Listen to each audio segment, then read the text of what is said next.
తెలంగాణ రాష్ట్ర రాజకీయాలు బగ్గుమంటున్నాయి. ఈ రాజకీయాలు అంటే బీఆర్ఎస్ అలాగే కాంగ్రెస్ పార్టీ మధ్య సాగుతున్న భయంకరమైన మాటలు, విమర్శలు అనుకోవచ్చు, ఏమన్నా అనుకోవచ్చు. అవి మాత్రం ఎటు దారి తీస్తున్నాయో తెలియడం లేదు.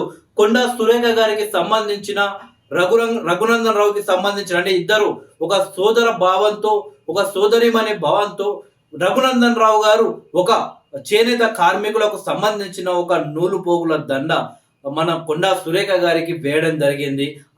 దాంతో సంబంధించిన ఫోటోని కాస్త బీఆర్ఎస్ సోషల్ మీడియాలో విపరీతంగా వైరల్ చేస్తూ గలీజ్గా సోషల్ మీడియాలో పోస్టులు పెట్టడం జరిగింది.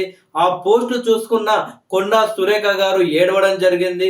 అలాగే పోస్టు చూసినటువంటి రఘునందన్ రావు గారు, అక్క, బీఆర్ఎస్ కార్యకర్తలు ఇలా నెటిజన్లు ఇలా సోషల్ మీడియాలో ప్రచారం చేస్తారని నేను అనుకోలేదు, నన్ను క్షమించని చెప్పేసి రఘునందన్ రావు కోరడం జరిగింది. ఆ తర్వాత కొండా సురేఖకు సంబంధించిన అభిమానులు కేటీఆర్ వాహనంపై నిన్న దాడి చేయడం జరిగింది.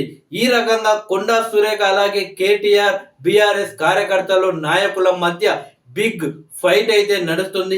ఈ సందర్భంలో కొండా సురేఖ మరొక సంచలన వార్త అయితే వదిలారు, సంచలన వ్యాఖ్యలు చేశారు.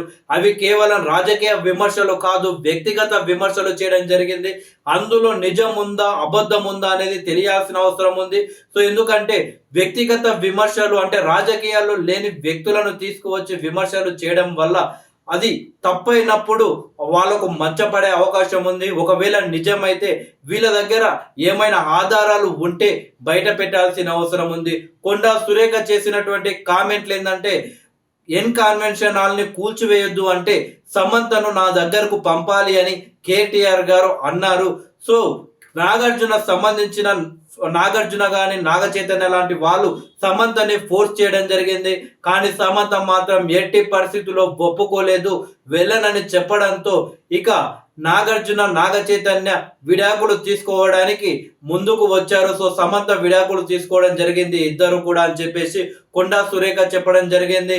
నాగ చైతన్య సమంత యొక్క విడాకులకు ప్రధాన కారణం కేటీఆర్ అని కొండా సురేఖ గారు ఆరోపించారు. సో కొండా సురేఖ గారు ప్రస్తుతం మంత్రిగా ఉన్నారు, గతంలో మంత్రిగా పనిచేశారు.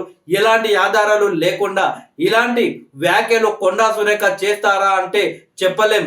ఆమె అలా చెయ్యదు అని చెప్పేసి అభిమానులు అంటున్నారు. మరి కొండా సురేఖ దగ్గర ఎలాంటి ఆధారాలు ఉంటే ఏకంగా మాజీ సీఎం కొడుకు మాజీ మంత్రిపై ఇలాంటి ఆరోపణలు చేశారో వేచి చూడాలి. మరి ఇప్పుడు కొండా సురేఖ చేసిన కామెంట్ సోషల్ మీడియాలో వైరల్ అవుతున్నప్పటికీ ఇవి తెలంగాణ రాజకీయాల్లోనే కాదు, తెలుగు రాష్ట్రాల్లో ఒక భయంకరమైన ఒక అడుగులు ముందుకు వేసే అవకాశం ఉంటుంది. ఏకంగా పేర్లు పెట్టి మరి కూల్చిన కన్వెన్షన్ హాల్ ఇష్యూ తీసుకొచ్చి మరి నాగార్జున నాగ చైతన్య సమంత కేటీఆర్ పేరు ప్రస్తావించారు కొండా సురేఖ గారు. మరి ఎలాంటి ఆధారాలు ఆమె దగ్గర ఉన్నాయో చూడాలి, అవి తప్పకుండా బయట పెట్టాలి. గాలి ఆరోపణలు చేస్తే మాత్రం ఎవరు ఊరుకోరు, ఏ పార్టీ వారైనా సరే. కానీ సో ఎందుకంటే ఇవి వ్యక్తిగత విషయానికి సంబంధించిన విషయాలు. ఎందుకంటే సమంత కావచ్చు, నాగార్జున కావచ్చు, నాగ చైతన్య కావచ్చు, వీళ్ళందరికీ కుటుంబ అంటే తెలుగు ప్రేక్షకులు ఎంతగానో ఆదరిస్తారు, వీళ్ళని ఎంతగానో అభిమానిస్తారు. సో రాజకీయాలకు సంబంధం లేని వ్యక్తులను తీసుకువచ్చారంటే ఆమె దగ్గర పక్క ఆధారాలు ఉంటేనే తీసుకురావాలి, ఆధారాలు లేకుండా తీసుకురావాలి. చూడాలి మరి కొండా సురేఖ గారు మాత్రం ఆధారాలు లేకుండా అలా మాట్లాడరు అని చెప్పేసి అయితే అభిమానులు అంటున్నారు.